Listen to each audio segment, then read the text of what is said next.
Hi guys, good morning and welcome back to my YouTube channel. So for today's video guys is I will share you on how to reload after payment in Cash Now. So since I did not answer all the questions a long time ago in the comment section, so now I'm making video for this Cash Now. It's still working and we can still loan in Cash Now. So we are using Cash Now long time ago. So as of now, the Cash Now offer for us, we will check how much the offer and how we will get the Cash Now. So this tutorial is updated as of March 28, 2026. So this is new update for the Cash Now. So we will check the offer of our Cash Now in our application. So just follow my screen recorder and I will teach you on how to reload after payment.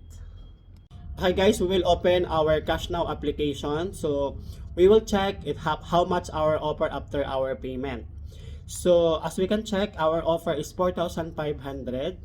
Then payable that one in 3 months. So if we will try to 3,500. So the monthly is 1,271.67. Same 150 is the processing fee and 9% interest in 3 months. So we will check also another 3,800. We will try to put 3,800 if how much our monthly. So if 3,800, the monthly is 1,380, then we need to pay 4,032. So 9% interest at the same, then 150 processing fee. So now guys, we will try to 4,000 dirham. So 3 months payment, the monthly is 1,453. The processing fee is the same, 150, then we will pay 4,359 in 3 months, then 9% interest. So I think we will take this 4,000 dirham.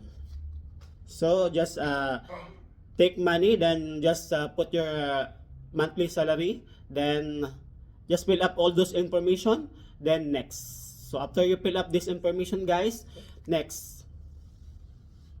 So we should fill up all of this information. So the disbursement of the loan is to bank account or Butim. So it's I suggest to use your Butim. So click Butim so that you will receive after 3 to 5 minutes you will receive in your Butim account. So click Butim, then I agree, check all of this, and then OTP, then by clicking this box I acknowledge that I read the understood the acceptance terms and conditions. So after that one guys, you will receive OTP in your registered mobile number. So just put OTP, then submit.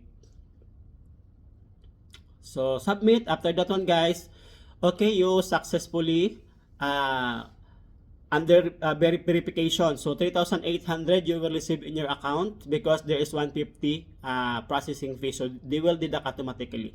So okay guys, as you can see, so it's easy how to reload after payment in our Cash Now application. So just after 3 to 5 minutes, just check your Butim wallet, it will be credited. So if you have questions, you can leave your comment down below and I will try to answer your question one by one. And don't forget to like, comment, share and subscribe so that it will be help in my content. So thank you for watching guys and see you in my next vlog.